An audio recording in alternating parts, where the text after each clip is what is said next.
Oke teman-teman, saya akan melanjutkan part 2 mengenai Danantara. Sorry kalau suara saya masih belum sempurna ya. Jadi di part 2 ini saya akan membahas mengenai eh, apa namanya kewenangannya, kemudian pengawasannya, kemudian akuntabilitasnya, kemudian proses investasinya seperti apa. Sebagai review ulang ya, bahwa seperti kita tahu Danantara itu adalah Badan Pengelola Investasi atau Sovereign Wealth Fund. Sovereign Wealth Fund. Ya. Bentuk institusinya memang seperti super holding. Tapi nanti kita akan lihat bagaimana super holding ini proses menjalankan investasinya. Jadi kalau kita review balik, Danantara itu tujuannya kan untuk memberikan dampak positif kepada ekonomi Indonesia dan menciptakan lapangan kerja sebesar-besarnya kalau bisa. Dan selain itu adalah namanya juga Badan Pengelola Investasi, tentu saja dia mengelola investasi untuk memberikan return yang baik lah, kalau kita nggak bilang maksimum, yang baik pokoknya. Dan selain itu, tujuan lain adalah untuk mendorong pertumbuhan ekonomi 8% yang dicanangkan oleh Presiden.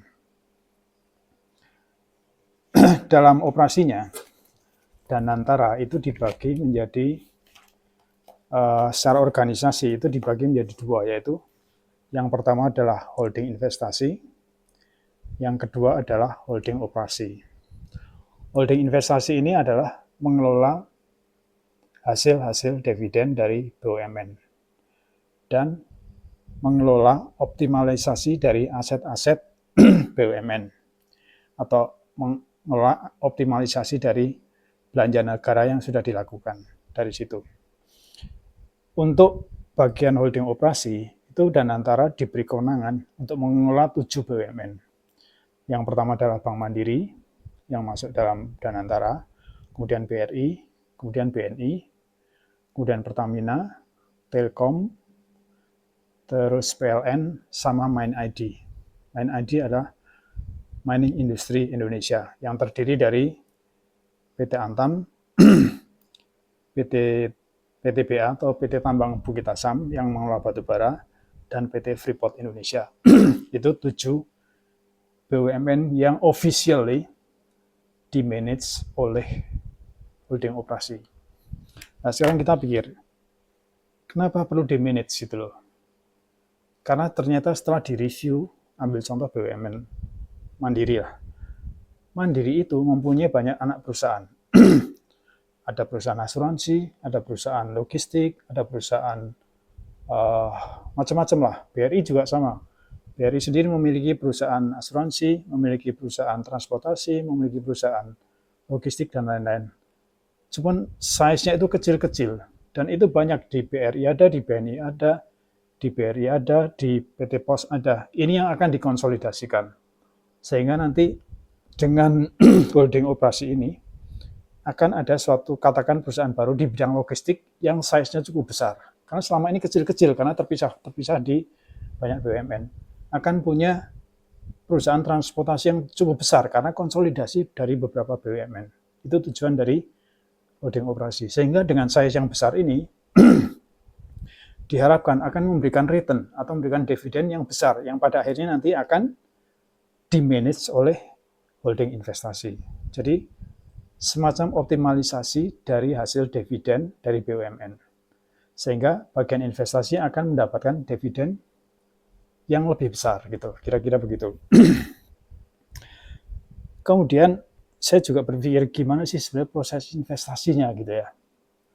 Ternyata setelah kita lihat, oke lah, ini Danantara ini adalah super holding yang terdiri dari atau membawai 3 subholding, yaitu di bidang pangan, di bidang hilirisasi komoditi, dan satunya di bidang teknologi.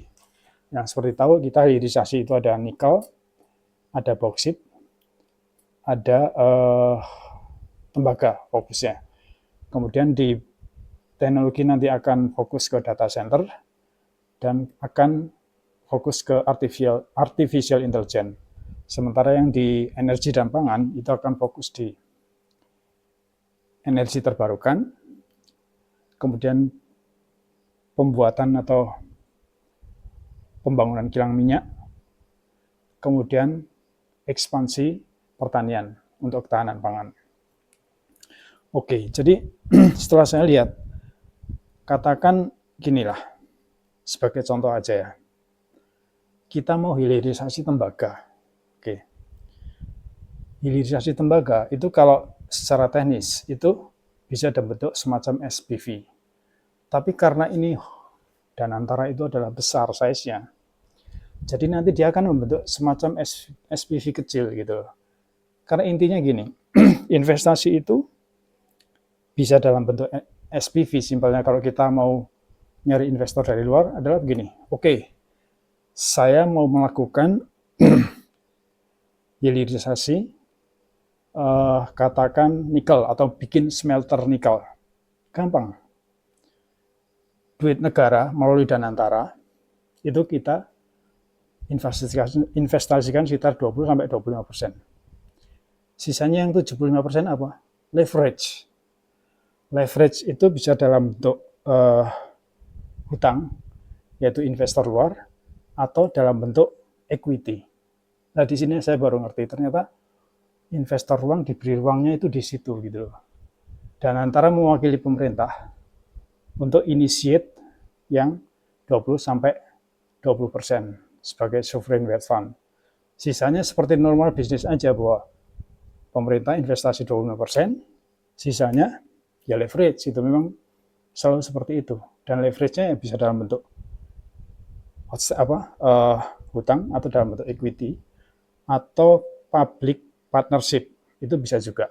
Itu tergantung nantinya. Oke, next sekarang saya akan